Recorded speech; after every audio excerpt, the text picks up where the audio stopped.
ഇന്ന് ഇൻ്റർനാഷണൽ പ്രൈസിങ്ങിനെ കുറിച്ചാണ് നമ്മൾ നോക്കാൻ പോകുന്നത്.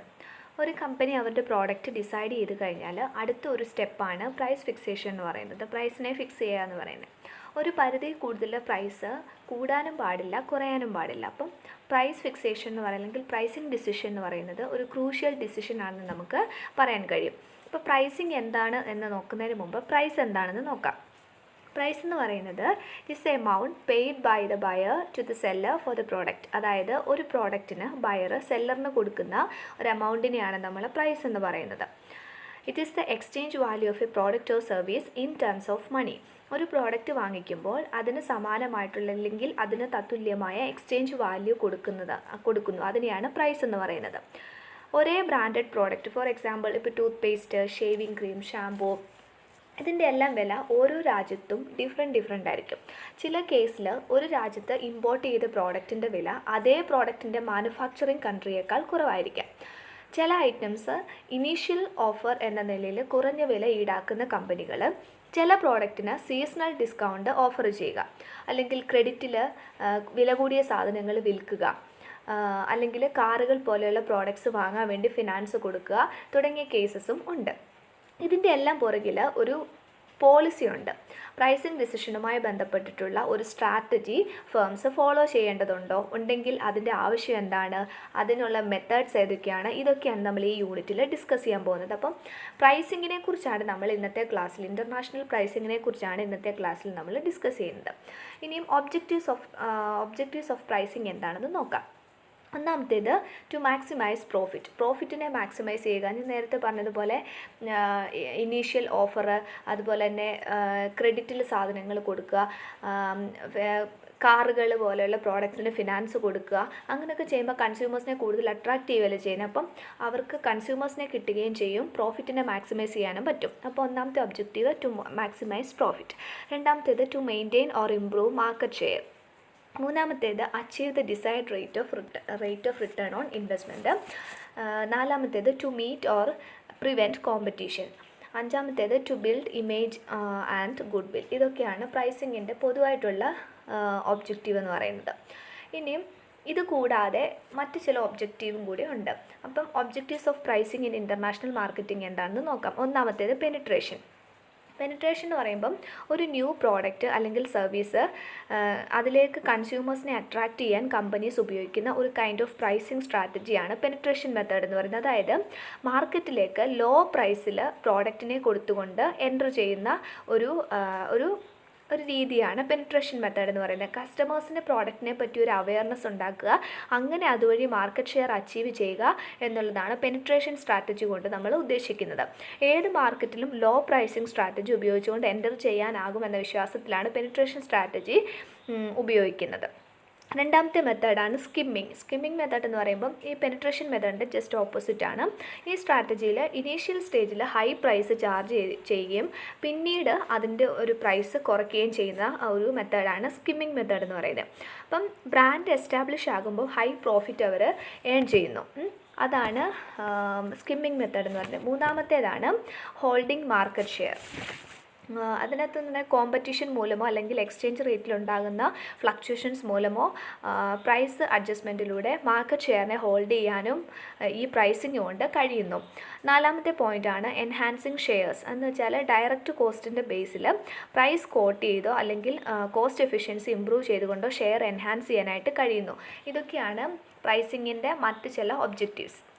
ഇനിയും ഫാക്ടേഴ്സ് ഇൻഫ്ലുവൻസിങ് പ്രൈസിങ് ഡിസിഷനെ ഇൻഫ്ലുവൻസ് ചെയ്യുന്ന ഫാക്ടേഴ്സ് ഏതൊക്കെയാണെന്ന് നോക്കാം. ഒന്നാമത്തേത് കോസ്റ്റ് ഓഫ് പ്രോഡക്റ്റ്. പ്രൈസ് ഡിറ്റർമിനേഷനിൽ ഏറ്റവും ഇമ്പോർട്ടൻ്റ് ആയിട്ടുള്ളൊരു ഫാക്ടറാണ് ഒരു പ്രോഡക്റ്റിൻ്റെ പ്രൊഡക്ഷൻ ആവശ്യമായിട്ടുള്ള കോസ്റ്റ് എന്ന് പറയുന്നത്. ഒരു കമ്പനിക്ക് അതിൻ്റെ ഓപ്പറേഷൻസ് കണ്ടിന്യൂ ചെയ്യണമെങ്കിൽ പ്രോഡക്റ്റിൻ്റെ കോസ്റ്റിനെ മീറ്റ് ചെയ്യാനും അതുപോലെ തന്നെ റീസണബിൾ ആയിട്ടുള്ള പ്രോഫിറ്റ് ഉണ്ടാക്കാനും ഒരു ഫേമിന് കഴിഞ്ഞെങ്കിൽ മാത്രമേ ആ ഒരു ഫേമിന് മുന്നോട്ട് പോകാനായിട്ട് കഴിയത്തുള്ളൂ. അതായത് ചുരുക്കി പറഞ്ഞാൽ ഒരു പ്രോഡക്റ്റിന് ഫിക്സ് ചെയ്തിരിക്കുന്ന പ്രൈസ് കൊണ്ട് അതിൻ്റെ പ്രോഫിറ്റും അതുപോലെ തന്നെ കോസ്റ്റും ഒരുപോലെ മീറ്റ് ചെയ്യാനായിട്ട് കഴിയണം എന്നതാണ് പറയുന്നത്. ചുരുക്കത്തിൽ പ്രൈസ് പ്രൊഡക്ഷൻ കോസ്റ്റിനെയും അതുപോലെ തന്നെ റീസണബിൾ റിട്ടേൺ കമ്പനിക്ക് കൊടുക്കാനും കഴിയുന്നതായിരിക്കണം എന്നാണ് ഒന്നാമത്തെ പോയിന്റിൽ പറയുന്നത്. അതായത് കോസ്റ്റ് ഓഫ് പ്രോഡക്റ്റ്. ഒന്നാമത്തേത് പ്രൈസിങ് ഡിസിഷനെ അഫക്റ്റ് ചെയ്യുന്ന ഫാക്ടറാണ് കോസ്റ്റ് ഓഫ് പ്രോഡക്റ്റ്. രണ്ടാമത്തേതാണ് competition in the foreign market. അതായത് പ്രൈസ് ഡിറ്റർമിനേഷനെ ഇൻഫ്ലുവൻസ് ചെയ്യുന്ന മറ്റൊരു കാര്യമാണ് കോമ്പറ്റീഷൻ. അതിനെക്കുറിച്ച് നമ്മൾ കൂടുതലായിട്ട് പറയേണ്ട കാര്യമില്ല. മൂന്നാമത്തേതാണ് ഡിമാൻഡ് ഓഫ് ദി പ്രോഡക്റ്റ്. അതെന്ന് പറയുന്നത് പ്രൈസ് ഡിസൈഡ് ചെയ്യുന്ന സമയത്ത് ഒരു കമ്പനി മാർക്കറ്റിൽ ആ പ്രോഡക്റ്റിനുള്ള ഡിമാൻഡ് കൺസിഡർ ചെയ്യണം. ഒരു പ്രോഡക്റ്റ് പർച്ചേസ് ചെയ്യുന്നതിൽ ഹൈ ഇൻട്രസ്റ്റ് കസ്റ്റമേഴ്സ് കാണിക്കുവാണെങ്കിൽ ഫേമിന് ഹൈ പ്രൈസ് ചാർജ് ചെയ്യാം. അതായത് ഒരു പ്രോഡക്റ്റിന് നല്ല ഡിമാൻഡ് ആണെങ്കിൽ ഹൈ പ്രൈസ് ചാർജ് ചെയ്താലും കസ്റ്റമേഴ്സ് വാങ്ങിക്കും. അപ്പോൾ അവർക്ക് ഹൈ പ്രൈസ് വേണമെങ്കിലും ചാർജ് ചെയ്യാം. അപ്പോൾ ഡിമാൻഡ് ഓഫ് ദി പ്രോഡക്റ്റ് എന്ന് പറയുന്നത് ഇമ്പോർട്ടൻ്റ് ആയിട്ടുള്ളൊരു ഫാക്ടറാണ് ഡിസിഷൻ എടുക്കാൻ നേരത്ത്. നാലാമത്തെ പോയിൻ്റാണ് എക്സ്ചേഞ്ച് റേറ്റ്. എക്സ്ചേഞ്ച് റേറ്റും പ്രൈസിങ് ഡിസിഷനെ ഇൻഫ്ലുവൻസ് ചെയ്യുന്ന ഒരു ഫാക്ടറാണ്. എക്സ്ചേഞ്ച് റേറ്റിലുണ്ടാകുന്ന ചേഞ്ചസ് ഇമ്പോർട്ടഡ് ഗുഡ്സ് ആൻഡ് സർവീസിൻ്റെ ഡൊമസ്റ്റിക് പ്രൈസിനെ ഡയറക്റ്റ്ലി അഫക്റ്റ് ചെയ്യുന്ന ഒരു കാര്യമാണ്. നാലാമത്തേതാണ് ഇൻ്റർനാഷണൽ ട്രാൻസ്പോർട്ട് കോസ്റ്റ് എന്ന് പറയുന്നത്. ഇപ്പോൾ ട്രാൻസ്പോർട്ടേഷൻ കോസ്റ്റ് കൂടുമ്പം ലോ ക്വാളിറ്റി പ്രോഡക്ട്സിന് പ്രൈസ് കൂടാനായിട്ട് സാധ്യതയുണ്ട്. അഞ്ചാമത്തേതാണ് international channel of distribution cost എന്ന് പറയുന്നത്. മാർക്കറ്റിംഗ് പ്രോസസ്സ് എഫക്റ്റീവ്ലി ഇംപ്ലിമെൻറ്റ് ചെയ്യാൻ ഒരു company wide distribution network adopt ചെയ്യുമ്പം ഡിസ്ട്രിബ്യൂഷൻ കോസ്റ്റും ഇൻക്രീസ് ചെയ്യും. അതായത് ഡിസ്ട്രിബ്യൂഷൻ ചാനൽ എന്താ പറയുന്നത് വൈഡ് ആകുന്നതിനനുസരിച്ച് ഡിസ്ട്രിബ്യൂഷൻ കോസ്റ്റ് ഇൻക്രീസ് ചെയ്യുമല്ലേ. അപ്പോൾ വൈഡ് ഡിസ്ട്രിബ്യൂഷൻ നെറ്റ്വർക്കിൽ മാർക്കറ്റിംഗ് പ്രോസസ്സിൻ്റെ ഓപ്പറേഷന് വേണ്ടി large number of middle man ആവശ്യമാണ്. അപ്പോൾ കോസ്റ്റ് ഓഫ് ഡിസ്ട്രിബ്യൂഷൻ കൂടുമ്പം അവരുടെ പ്രോഡക്റ്റിന് ഹൈ പ്രൈസ് ചാർജ് ചെയ്യാൻ കമ്പനി നിർബന്ധിതമാകും. അപ്പം ചാനൽ ഓഫ് ഡിസ്ട്രിബ്യൂഷൻ്റെ വിട്ട് കൂടുന്നതനുസരിച്ച് പ്രോഡക്റ്റിന് പ്രൈസ് ചാർജ് ചെയ്യാനായിട്ട് പറ്റും. ആറാമത്തെ പോയിൻ്റാണ് government trade policy and price regulation. ചില പ്രോഡക്റ്റിൻ്റെ കേസിൽ ഗവൺമെൻറ് ചില ഫ്ലോർ പ്രൈസ് എന്ന് പറയുന്നത് ലോവസ്റ്റ് പ്രൈസ് അതുപോലെയുള്ള പ്രൈസ് റെസ്ട്രിക്ഷൻസ് ഫിക്സ് ചെയ്യും. ഫ്ലോർ പ്രൈസ് സെറ്റ് ചെയ്യുന്നത് എന്തിനു വേണ്ടിയിട്ടാണെന്നറിയാമോ? പ്രൊഡ്യൂസേഴ്സിൻ്റെ ഇൻട്രസ്റ്റ് പ്രൊട്ടക്റ്റ് ചെയ്യാൻ വേണ്ടിയിട്ടാണ്.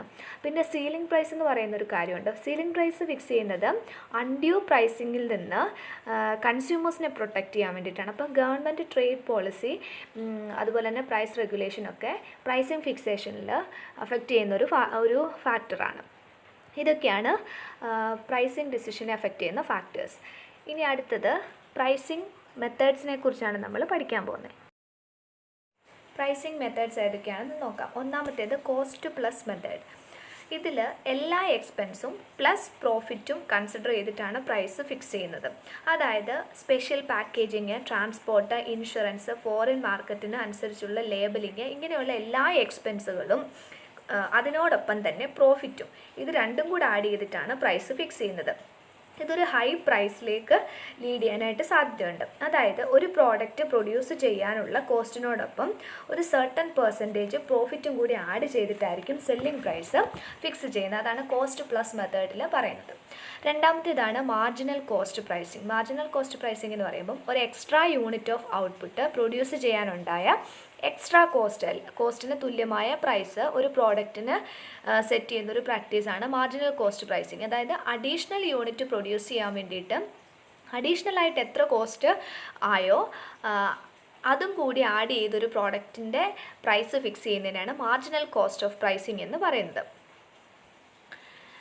മൂന്നാമത്തേതാണ് ഡിഫറൻഷ്യൽ പ്രൈസിങ്. ഡിഫറൻഷ്യൽ പ്രൈസിങ് എന്ന് പറയുമ്പോൾ ഈ കേസിൽ ഒരു പ്രോഡക്റ്റിന് യൂണിഫോം പ്രൈസ് ഇല്ല. കസ്റ്റമറിൻ്റെ ടൈപ്പ്, ടൈം ഓഫ് ഓർഡർ, അതുപോലെ തന്നെ ക്വാണ്ടിറ്റി ഓർഡേർഡ്, ഡെലിവറി ടൈം, ഇതിനെയൊക്കെ ബേസ് ചെയ്ത് പ്രൈസ് ചേഞ്ച് ചെയ്തുകൊണ്ടിരിക്കും. പല സിറ്റുവേഷൻസ് ആൻഡ് ഫാക്ടേഴ്സിനനുസരിച്ച് പ്രൈസ് വേരി ചെയ്തുകൊണ്ടിരിക്കും. ഇതിനെ മൾട്ടിപ്പിൾ പ്രൈസിങ് എന്ന് വിളിക്കാറുണ്ട്. ജോഗ്രഫിക്കൽ കണ്ടീഷൻ, ഡിമാൻഡ് അല്ലെങ്കിൽ കോമ്പറ്റീഷൻ ഇതിനെയൊക്കെ ഡിപ്പെൻഡ് ചെയ്തായിരിക്കും പ്രൈസ് ചാർജ് ചെയ്യുന്നത്. ഫോർ എക്സാമ്പിൾ ഇപ്പം മിനറൽ വാട്ടറിൻ്റെ കേസ് എടുക്കുമ്പോൾ ഹോട്ടൽസിലും റെയിൽവേ സ്റ്റേഷൻസിലും അതുപോലെ തന്നെ നമ്മുടെ റീറ്റെയിൽ സ്റ്റോറുകളിലും ഒക്കെ മിനറൽ വാട്ടറിന് പ്രൈസ് വ്യത്യസ്തമായിരിക്കും. പക്ഷേ കിട്ടുന്നത് മിനറൽ വാട്ടർ തന്നെയാണ്. ഓക്കെ, അപ്പോൾ ഡിഫറൻഷ്യൽ പ്രൈസിങ്ങിന് എക്സാമ്പിളാണ് മിനറൽ വാട്ടർ എന്ന് പറയുന്നത്.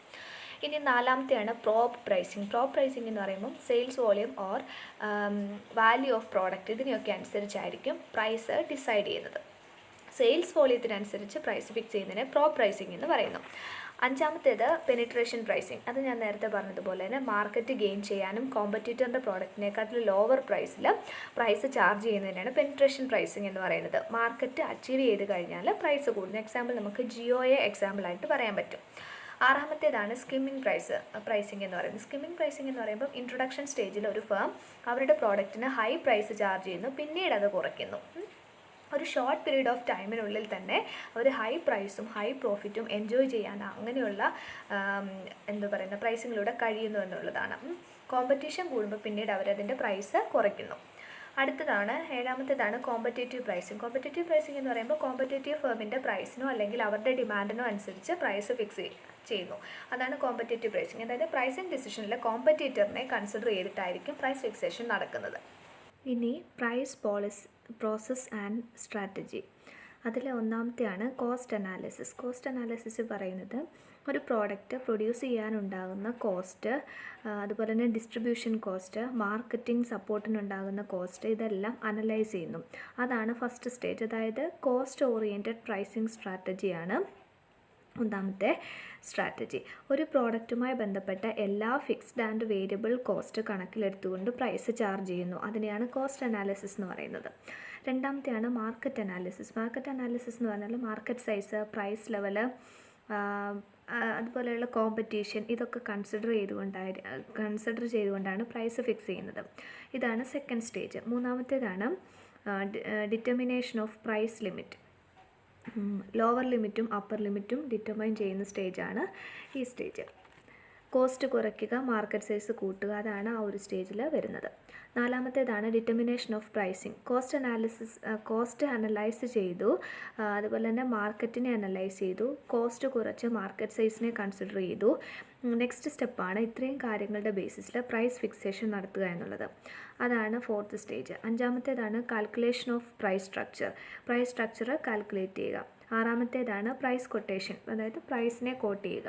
ഇനി പ്രൈസ് കൊട്ടേഷൻ എന്താണെന്ന് നോക്കാം. ഒരു ഫേമിന് എബ്രോഡിൽ നിന്നൊരു പ്രോഡക്റ്റിനെ പറ്റി ഒരു എൻക്വയറി വരുമ്പം കൊട്ടേഷൻ പ്രിപ്പയർ ചെയ്ത് സെൻഡ് ചെയ്യണം. അപ്പോൾ കൊട്ടേഷൻ എന്ന് പറയുന്നത് ഒരു പ്രോഡക്റ്റിൻ്റെ ഡീറ്റെയിൽസിനെയാണ് കൊട്ടേഷൻ എന്ന് പറയുന്നത്. Quality, weight, volume, price, place of delivery, payment, അതുപോലെ തന്നെ ടൈം ഓഫ് ഷിപ്മെൻറ്റ്, ഇതെല്ലാം കൊട്ടേഷനിൽ പറയും. ഇൻ്റർനാഷണൽ ട്രേഡ് ട്രാൻസാക്ഷനിൽ ടൈം ഓഫ് ഷിപ്മെൻ്റ് ആയിരിക്കും ക്രൂഷ്യൽ എലമെൻ്റായിട്ട് വരുന്നത്. ചില കേസിൽ ഫോറിൻ ബയർ കൊട്ടേഷനൊപ്പം പ്രൊഫോമ ഇൻവോയ്സ് റിക്വസ്റ്റ് ചെയ്യും. ഇത് ഫണ്ട് അറേഞ്ച് ചെയ്യാനും അതുപോലെ തന്നെ ഇമ്പോർട്ട് ലൈസൻസിന് വേണ്ടിയിട്ട് അപ്ലൈ ചെയ്യാനും ഒക്കെ വേണ്ടിയിട്ടാണ് ഇങ്ങനെ അവർ റിക്വസ്റ്റ് ചെയ്യുന്നത്. ഇനി നമ്മൾ ഇൻകോർട്ട് ടേംസിനെ കുറിച്ചാണ് പഠിക്കാൻ പോകുന്നത്. ഇൻ്റർനാഷണൽ കൊമേഴ്ഷ്യൽ ടേംസിനെ കുറിച്ചാണ് നോക്കാൻ പോകുന്നത്. ഒന്നാമത്തെയാണ് എക്സ് വർക്ക് എന്ന് പറഞ്ഞാൽ സെല്ലറ് നന്നായി പാക്ക് ചെയ്ത ഗുഡ്സ് ബയറിൻ്റെ കയ്യിൽ എഗ്രി ചെയ്ത സ്ഥലത്ത്, അത് വെയർഹൗസ് ആകാം, ഫാക്ടറി ആകാം, എവിടെയാണെങ്കിലും അവിടെ പ്ലേസ് ചെയ്യുകയോ അല്ലെങ്കിൽ ഡെലിവറി ചെയ്യുകയോ ചെയ്യുന്നതിനെയാണ് എക്സ് വർക്ക് എന്ന് പറയുന്നത്. സെല്ലർ ഗുഡ്സ് ലോഡ് ചെയ്യേണ്ട ആവശ്യമൊന്നും ഇല്ല. അത് ചെയ്യുന്നുണ്ടെങ്കിൽ ബയറിൻ്റെ എക്സ്പെൻസിലായിരിക്കും അത് ചെയ്യുന്നത്. അതായത് സെല്ലറിന് ലോഡ് ചെയ്യാനുള്ളൊരു റെസ്പോൺസിബിലിറ്റി ഇല്ല. അഥവാ അത് ചെയ്യണമെങ്കിൽ ബയറിൻ്റെ എക്സ്പെൻസിലായിരിക്കും അത് ചെയ്യുന്നത്. സെല്ലറിന് ബയറിനെ ഡോക്യുമെൻറ്റേഷനിലൂടെയും എക്സ്പോർട്ട് അപ്രൂവലിലൂടെയും അസിസ്റ്റ് ചെയ്യേണ്ട ഒരു ഡ്യൂട്ടി ഉണ്ട്. ഗുഡ്സ് കളക്ട് ചെയ്ത ശേഷം ബയർ അതിൻ്റെ പ്രൂഫ് സെല്ലറിന് കൊടുക്കണം. കളക്ഷൻ്റെ ടൈം മുതലുള്ള റിസ്ക്, കോസ്റ്റ്, ക്ലിയറൻസ്, ഇതിൻ്റെ എല്ലാം റെസ്പോൺസിബിലിറ്റി ബയറിനായിരിക്കും വരുന്നത്. അടുത്തതാണ് FCA, ഫ്രീ കാരിയർ എന്ന് പറയുന്നത്.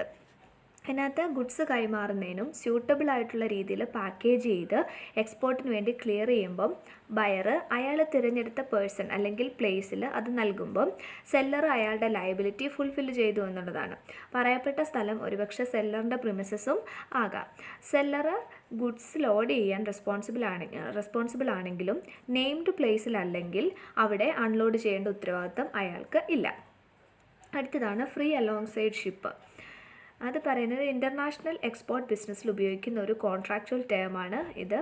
അതിൽ ഒരു സെല്ലർ ഡെസിഗ്നേറ്റഡ് പോർട്ടിലേക്ക് ഗുഡ്സ് എത്തിക്കാനുള്ള അറേഞ്ച്മെൻറ്റ്സ് എല്ലാം ചെയ്യണമെന്നും ബയറിൻ്റെ ഷിപ്പിന് വളരെ അടുത്തായിരിക്കണം ഗുഡ്സ് ഡെലിവർ ചെയ്യേണ്ടതെന്നും സ്റ്റിപ്പുലേറ്റ് ചെയ്യുന്ന ഒരു ടേമാണിത്. ഇവിടെ റെസ്പോൺസിബിലിറ്റി സെല്ലറിൽ നിന്നും ബയറിലേക്ക് ട്രാൻസ്ഫർ ചെയ്യപ്പെടുകയാണ് ചെയ്യുന്നത്. അടുത്തതാണ് ഫ്രീ ഓൺ ബോർഡ്. അതിനകത്ത് ഷിപ്പിങ്ങിലുണ്ടാകുന്ന ഗുഡ്സിൻ്റെ ഡാമേജിനോ അല്ലെങ്കിൽ ഡിസ്ട്രക്ഷനോ ബയറാണോ സെല്ലറാണോ ലയബിൾ എന്ന് ഇൻഡിക്കേറ്റ് ചെയ്യുന്നൊരു ഷിപ്മെൻറ്റ് ടേമാണ് ഈ ഫ്രീ ഓൺ ബോർഡ് എന്ന് പറയുന്നത്. സെല്ലർ പ്രോഡക്റ്റ് ഷിപ്പ് ചെയ്ത് കഴിഞ്ഞാൽ റിസ്ക് ബയറിനായിരിക്കും. പർച്ചേസർ ഷിപ്പിംഗ് കോസ്റ്റ് പേ ചെയ്യുന്നു. സോ ട്രാൻസിറ്റിലുണ്ടാകുന്ന ഡാമേജിന് പർച്ചേസറാണ് റെസ്പോൺസിബിളായിട്ട് വരുന്നത്. FOB ഡെസ്റ്റിനേഷൻ എന്ന് പറയുന്നത് ബയറിൻ്റെ കയ്യിൽ ഗുഡ്സ് എത്തുന്നത് വരെയുള്ള ലോസിന് അതിൻ്റെ റിസ്ക് സെല്ലറിനാണ് എന്നുള്ളതാണ് അവിടെ പറയുന്നത്. അടുത്തതാണ് കോസ്റ്റ് ആൻഡ് ഫ്രൈറ്റ്, CFR. ഇതൊരു ലീഗൽ ടേമാണ്. ഒരു സെല്ലറ് ഗുഡ്സ് അതിൻ്റെ ഡെസ്റ്റിനേഷനിൽ അല്ലെങ്കിൽ അതിൻ്റെ പോർട്ടിൽ എത്തിക്കാനുള്ള എല്ലാ കോസ്റ്റും ഫ്രൈറ്റും പേ ചെയ്യണം. എന്നാൽ ഡെലിവറി ചെയ്ത ശേഷമുള്ള അഡീഷണൽ കോസ്റ്റിനോ അല്ലെങ്കിൽ ഡാമേജിനോ ബയറാണ് റെസ്പോൺസിബിൾ ആയിട്ടുള്ളത്.